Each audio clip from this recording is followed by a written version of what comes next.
একদিন এক ছোট্ট পিঁপড়ে নদীর ধারে হাঁটছিল। তার খুব পিপাসা পেয়েছিল। পিঁপড়েটি জল খেতে গেল। হঠাৎ ছপাস! সে নদীর জলে পড়ে গেল। পিঁপড়েটি ভয়ে ভয়ে ডাকল, বাঁচাও, বাঁচাও!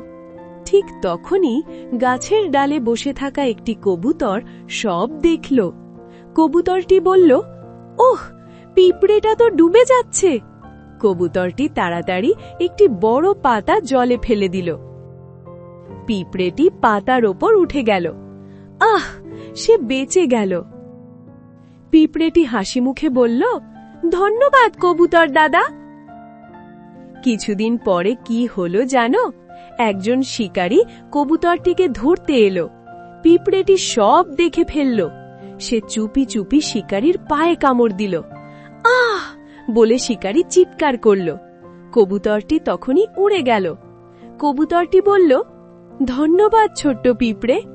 আর তখন থেকেই পিঁপড়ে আর কবুতর খুব ভালো বন্ধু হয়ে গেল। গল্পের শিক্ষা: ভালো কাজ করলে ভালোই ফিরে আসে।